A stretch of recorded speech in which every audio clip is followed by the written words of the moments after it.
back with Israeli Prime Minister Benjamin Netanyahu. Sir, I watched the fight this summer with great interest, and it didn't take me very long to figure out. I watched the events unfold, and within just a couple of days, and again, I'm a rodeo clown, but it took me a couple of days to go, wait a minute, this is all about misdirection. This is all about Iran. And for you to lose that war was pretty significant. And I don't know if you perceive it as a loss, but it certainly was a shift of perception by the rest of the world. You seem to be the drive them all the way back to Saudi Arabia kind of act. Did you perceive that as less than stellar? It certainly wasn't a victory. I think I think basically the war was not won because we lacked a strategy, and the strategy is a very simple one. We faced about 5,000 Hezbollah, which are really Iranian forward infantry with missiles. When you, in a war, in order to win, you take overwhelming force with firepower and mobility. You move very quickly at the enemy's weakest point. That's basically how you win wars. And in our case, we went with almost the same number of troops, again, right into their gun sights. Not smart. We should have come from the behind, if you will, with 10 times the force. So you would say that it was a lack of strategy. It wasn't you're catching our politically correct disease? You're not fighting a war for media or anything like that? I think the decisions, the strategic decisions were flawed. No, the people fought, even under bad strategy.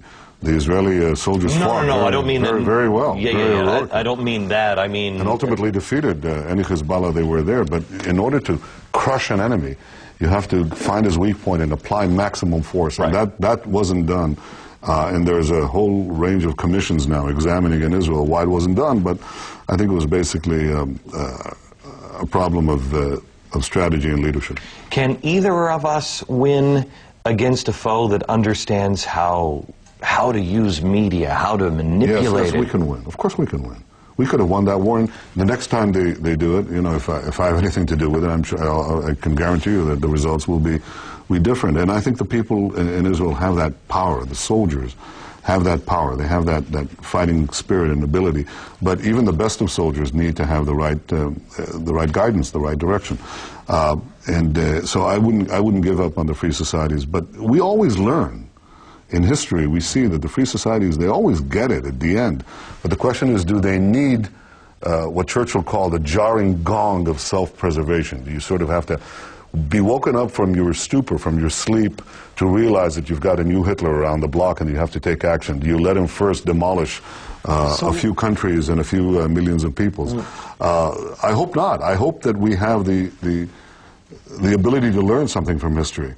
And certainly, I think that we're facing a juncture of history unlike any other, where primitive religious creeds are trying to acquire the weapons of mass death. That has never happened before, because nuclear weapons have been around only for half a century. And now, the most primitive creed on Earth is trying to get the most advanced weapons on Earth.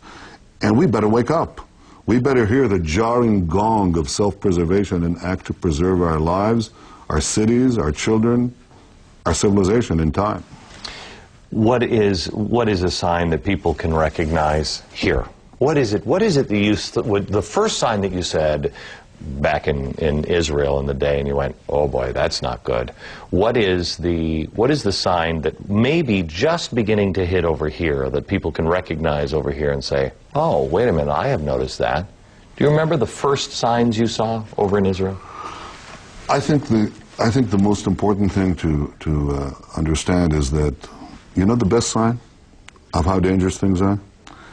That the president of Iran is not even trying to fake it. You know, normally, if he wasn't as fanatic as he is, he'd say, well, you know, yeah, I think we could recognize Israel if it made the right concessions to the Palestinians. He'd play along. He'd play the game. He'd say, we're not really developing nuclear weapons. We just want nuclear energy for peace. You know, he'd say all that. But that's not what he's saying. He's saying, and listen to him carefully, he's saying, we're going to wipe Israel off the map. The Holocaust didn't happen. America's the great Satan. Iran will have the power to reshape history. Now, a normal person would not say that. An insane person says that. In the 1930s, an insane person wrote in a book called Mein Kampf, My Struggle. His name was Adolf Hitler. He said exactly what he would do. He was stark, raving mad. But he communicated. You ask for a sign? That was a sign. 300 pages of signs, okay? Ahmadinejad every day is writing a page. He's saying what he's going to do. That's the best sign. That tells you that there's a fanaticism at work here, which is not even calculating. He's just going to do it. And let's not enable him to do it. Let's stop him. It is interesting to me that Mein Kampf is my struggle. Jihad is my struggle. Back in a moment.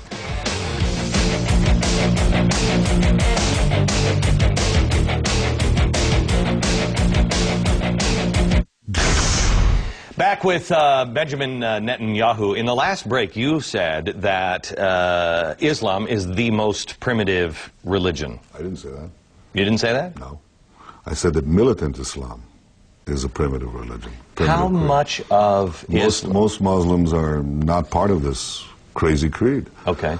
You know, just like you have crazy creeds and crazy cults in Christianity or in Judaism, you can have people who are crazy. The difference here is that here you have a crazy cult that is a small percentage, but these are very large numbers when you talk about 1 billion people. And it's very violent. It's very violent, and it may get its hands on nuclear weapons. That's the reason we're discussing it. All right, only time for one email here. It says, this is from Michelle in Ohio. She says, I am just an average middle-class mom and wife in America. What can I do to fight this extremist terrorism? I try to stay informed by listening to Glenn's show and reading, but I feel helpless. So many Americans feel this way. They don't know what to do. Well, they shouldn't feel hopeless because they are... The difference between this, what's happening now in the 1930s, is that at the time America was an isolationist power and didn't operate on the world stage. So as we were facing the tremendous fanaticism and destructive power of Hitler, there was no one to face up to him. France and Britain at the time did not have the kind of leadership or the kind of power to stop him.